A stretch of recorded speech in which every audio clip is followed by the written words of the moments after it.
ফরজ সালাতের পরে যদি দড়ি পাকানি শুরু করেন তখন কি হবে? এত নেকি করলেন, আল্লাহর কাছে আর যাবে না। সারাদিন রোজা রাখলেন, ইবলিস এতই খারাপের খারাপ, কি পরিমাণ খারাপ, ও তো মনে হয় সীমা নাই ইবলিসের। আছে সীমা? ও কিন্তু অপেক্ষায় থাকে কি করে বান্দার নেকি নষ্ট করবে। সারাদিন রোজা রাখলো, ইফতারের সময় এসে বললো যে সবাই মিলে একটা মহব্বতের মারি দে, দিলেই কি খুব মহব্বত। এটা সাধারণ একটা সুন্নাত, একেবারে হালকা। এত নেকি যেন না পায়, এখানে ইবলিস একটা না দুইটা না 6টা বেদাতের আমদানি করেছে। মুসাফা করার সময়, মুসাফা কয় হাতে করতে হয়? এক হাত। আপনার এক হাত, আমার এক হাত, তাই না? 2টা হাদিস বর্ণিত হয়েছে মুসাফার ফজিলত এত বেশি, কিন্তু কিভাবে নেকিগুলো নষ্ট করেছে কল্পনাও করতে পারবেন না। 5212 নম্বর হাদিস, আবু দাউদের মধ্যে এসেছে, সনদ সহিহ, মা মিন মুসলিমাইনি ইয়ালতাকিয়ানি ফায়াতাসাফাহান ইল্লা গুফিরা লাহুমা ক্বাবলা আন ইয়াফতারিকা। দুইজন মুসলিম ব্যক্তি যখন মুলাকাত করে, মুসাফা করে, দুইজন পৃথক হওয়ার আগেই তাদের সব পাপ ক্ষমা করে দেওয়া। মুসাফা করতে কয় মিনিট সময় লাগে? 10 মিনিট? 1 ঘন্টা? 30 সেকেন্ড লাগে? এত টাইম লাগে? মুসাফা করলো, আপনার হাত দিলেন, আপনি হাত দিলেন, শেষ। আবার বলে 5 সেকেন্ড। আচ্ছা হলো 5 সেকেন্ডে হলো, এতটুকু টাইমের মধ্যে। আর তাবরানি আওসাতের মধ্যে হাদিসটা আসছে 245 নম্বর হাদিস। আশ্চর্য, এই হাদিস তো আপনারাও জানেন না, অনেকেই জানে না। রাসূল সাল্লাল্লাহু আলাইহি ওয়াসাল্লাম বলছেন, ওখানে স্পষ্ট এসেছে, ইন্নাল মুমিনা ইদা লাকিয়াল মুমিন, একজন মুমিন ব্যক্তি আর এক মুমিনের সাথে সাক্ষাৎ করে, ফা আখাযা বিয়াদি, অতঃপর তার এক হাত ধরে। কয় হাত? হাদিসের শব্দ ফা আখাযা বিয়াদি, তার এক হাত ধরে। যদি 2 হাত হতো ফা আখাযা বিয়াদাইহি হতো, আরবি হতে কি ফাখাযা ইয়াদাইহি, যদি তার 2 হাত ধরে, কিন্তু আসছে কি ইয়াদি, আখাযা বিয়াদি ফাতাসাফাহা। অতঃপর যদি দুইজন মুসাফা করে, তানাসারাত খাতায়াহুমা কামা ইয়াতানাসারুল আরাকুশ শাজার। রাসূল সাল্লাল্লাহু আলাইহি ওয়াসাল্লাম বলছেন, তাদের দুইজনের পাপ অনুরূপভাবে ঝরে যাবে, যেমন গাছের পাতা ঝরে গাছ নাড়া হয়ে যায়, ওই 2 ব্যক্তি পাপ থেকে নাড়া হয়ে যাবে, মুক্ত হয়ে যাবে। এটা সাধারণ মুসাফা। কিন্তু এই নেকি যেন না নিয়ে যেতে পারে, মিস্টার ইবলিস 2 হাত যোগ করেছে, এর সাথে মুসাফার একটা গাঁজা করে দোয়া বানাইছে, নাহমাদুল্লাহ ওয়া নাস্তাগফিরুহু, তারপরে কি ইয়াগফিরুল্লাহ, এটা আপনাদেরও জানা আছে। তারপরে আবার বুকে হাত মারবে, তারপরে মুখে চুমু খাবে, বলবে ভাই দোয়া করে, বলে ফিয়া মানিল্লাহ, মারি দিল। এটা একটা মারি দিল কি, ফিয়া মানিল্লাহ। তখন বলবেন হাফিজাকাল্লাহ। কি বলবেন? হাফিজাকাল্লাহ, হাদিসে এসেছে। অথবা বলবেন রাসূল সাল্লাল্লাহু আলাইহি ওয়াসাল্লাম 2 ফেরেশতাকে বলছে বারাকাল্লাহু ফিকুমা। কিন্তু দামাত বারাকাতুহু আলিয়া বলা যাবে না, দাবা বলা যাবে না। কিন্তু দাবা বুঝেন? দাবা মানে কি? দাজ্জাল বাহিনী, তাই না? বলতেছি না, না, দাজ্জাল বাহিনী আপনারা করেন হিসাবে একটা হয়, কারণ যেভাবে ও শিরিক বিদআত প্রচার করছে, এই দাবা, আর যেভাবে সমাজকে নষ্ট করছে,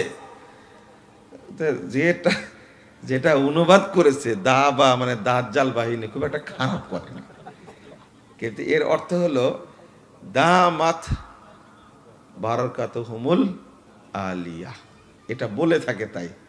কিন্তু এটা কোরআনেরও না, হাদিসেরও না, সালাফদেরও না, তাবেঈদেরও না, তাবেঈদেরও না, মুহাদ্দিসুল উলামা, এরা একবারে টাটকা নগদ কাঁচা বানানো, একবারে টাটকা বানানো। এটা একটা, এখানে একটা আশারি মতবাদ আছে। কি আছে? আশারি মতবাদ। আবার গালি দিবেন না মাকে, কিন্তু সব জায়গায় এই ঠ্যাং ঢোকায় কেন? সব জায়গায় ঠ্যাং ঢোকায় কেন? রাসূল সাল্লাল্লাহু আলাইহি সাল্লাম দুই ফেরেশতাকে, ওই যে আল্লাহ রাসূলকে স্বপ্নে নিয়ে যাচ্ছিলেন না, ইনতালেক ফানতালেক, না যে লম্বা হাদিস, দুই ফেরেশতা বলে নিয়ে যান। যখন বলে দিলেন, হাদিসের শেষে শব্দ আসছে, লম্বা হাদিস সহিহ বুখারীতে, যখন বলে দিলেন অমুক ব্যক্তিকে দেখছিলে কে, অমুক ব্যক্তিকে দেখছিলে কে, বলে দেওয়ার কারণে আল্লাহ রাসূল দুই ফেরেশতার জন্য দোয়া করছেন, বারাকাল্লাহু ফিকুমা। কি দোয়া করেছিলেন? বারাকাল্লাহু ফিকুমা, দুইজনের জন্য দোয়া করেছে, এই বুখারীর হাদিস। তো বারাকাল্লাহু ফিক বা বারাকাল্লাহু ফিকুম দোয়া করবেন। হাফিজাকাল্লাহ, সব জায়গায় আল্লাহকে বলছি, তার কাছে সাহায্য চাচ্ছি। আর আশারীরা তাদের মতবাদ হলো তারা কখনো আল্লাহকে চাপাতে চায় না। কি অনুবাদ করে জানেন? কাল্লামাল্লাহু মূসা তাকলিমা। আমরা কি অনুবাদ করব? আল্লাহ মূসা আলাইহিস সালামের সাথে কি করেছেন? কথা বলেছেন। কাল্লামাল্লাহু মূসা তাকলিমা। কিন্তু ওরা অনুবাদ করার সময় কি বলবো জানেন? আল্লাহর সাথে মূসার কথোপকথন হয়েছে। কি সূরায় অনুবাদ খেয়াল করেছেন আপনারা? খেয়াল করেননি? কেন অনুবাদ করলো? কথোপকথন হয়েছে, এটা অনুবাদ করলো কেন? আমি মোবাইলটা আসামের ভেঙে দিলাম, বলবো না আমি ভাঙছি। কি বলবে জানেন? এটা ভেঙে গেছে। কি এই জিনিসটা, এই কথার মধ্যে কত মারপ্যাঁচ আছে ভাবতেই পারবেন না। কারণ যদি আল্লাহর কথা বলা প্রমাণ হয়, তাহলে ওদের ধারণা বক্তব্য হলো তাহলে জিহুবা প্রমাণ হচ্ছে আল্লাহর, মুখ প্রমাণ হওয়া লাগবে, না হলে কথা বলতে পারবে না। এই জন্য তারা অনুবাদ করে আল্লাহর সাথে কথোপকথন হয়েছে। আল্লাহ কথা বলেছেন, এই কথা বলবে না কোনোদিন। তাই বলে কি দামাত বারাকাতুহুল আলিয়া, তার মর্যাদা বৃদ্ধি পাক। বরকত, আর বরকত কি এমনি এমনি বৃদ্ধি পায়? বরকত কে নাজিল করেন? আল্লাহ নাজিল করেন। অথচ আল্লাহ রাসূল বলছেন হাফিজাকাল্লাহ, আল্লাহ তোমাকে হেফাজত করো। আস্তাউদিউকাল্লাহ, তোমাকে আমি আল্লাহর কাছে সঁপে দিলাম। কথা বুঝতে পারছেন? এক কথা থেকে আরেক কথা চলে এসেছে। তাহলে কি বলবেন দোয়ার সময়? কি বলবেন? বারাকাল্লাহু ফিকুম বা বারাকাল্লাহু ফিক, হাফিজাকাল্লাহ বলেন তো, হাফিজাকাল্লাহ। এই জন্য আমরা বলি কি হাফিজাহুল্লাহু তাআলা, বলি না হাফিজাহুল্লাহু তাআলা। এখান থেকেই সহিহ মুসলিমের হাদিস, আল্লাহ রাসূল বলতেন হাফিজাকাল্লাহ, সাহাবীরা বাচ্চার হাতে হাত দিয়ে বলতেন বারাকাল্লাহু ফিক। আমাদের বলেন সমস্যা আছে? সমস্যা নাই, জাযাকুমুল্লাহ খাইরান। আমাদের যে কর্মসূচি, যুব সমাজ বা ছাত্র সমাজ, তরুণ সমাজই কিন্তু সমাজের মূল কাঠামো। কারা? এই পিচ্চিরাও না, বুড়ানাও না, মাঝখানে যারা মধ্যবয়সী, এই যুব সমাজ, ছাত্র সমাজ, তরুণ সমাজ, সমাজের মূল কাঠামো, শক্তিশালী কাঠামো। বর্তমান প্রেক্ষাপটে এই তরুণ সমাজের যে অবস্থা, এটা আমাকে বর্ণনা করতে আপনারা দিয়েছেন, কিন্তু আপনারা এটা সহ্য করতে পারবেন কিনা এটাই তো ভয় লাগছে। না ইনশাল্লাহ বলছেন, কিন্তু শেষের গল্পের মতোই হবে। কিন্তু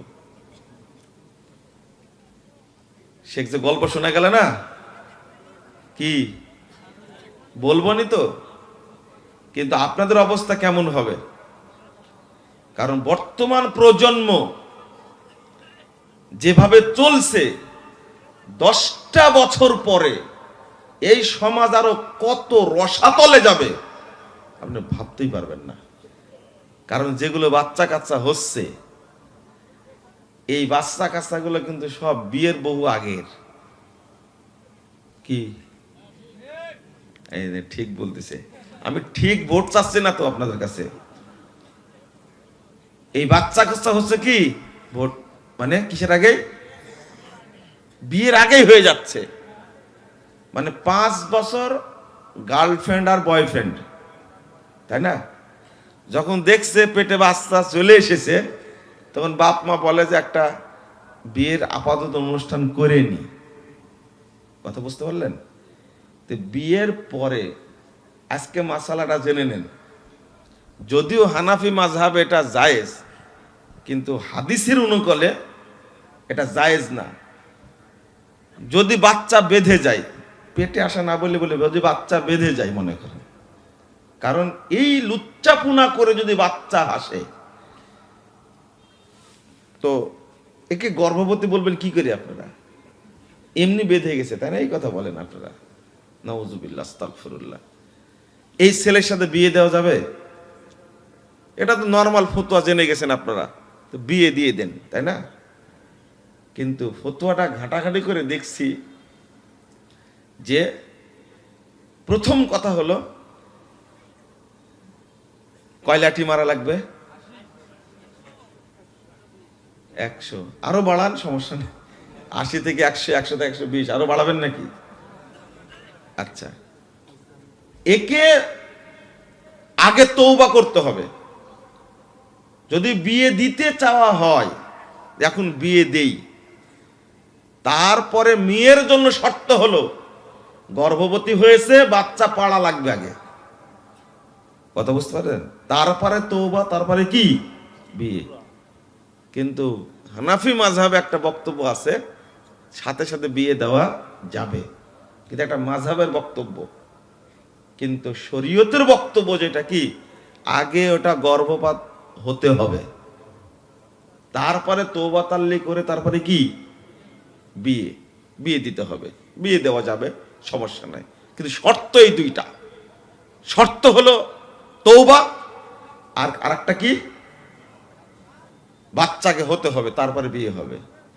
আর এখন কখন বাচ্চা হয়ে যাচ্ছে খোঁজ খবরই রাখে না, বিয়ে হয়ে যাচ্ছে। বিয়ের পরে যেহেতু সম্পর্ক বৈধ হলো, আগের বাচ্চাটা কি হবে? আমি আর বলবো না মুখে, আমি বলবো না। বর্তমান সমাজে এই বাচ্চাই বেশি। 10 বছর পরে এই বাচ্চাগুলো কি হবে? এতই নোংরা হতে পারে, জানি না, আল্লাহ ভালো জানে। যে মেয়ে ছেলে গার্লফ্রেন্ড আর বয়ফ্রেন্ড হয়ে সময় কাটিয়েছে 5 বছর, তারপরে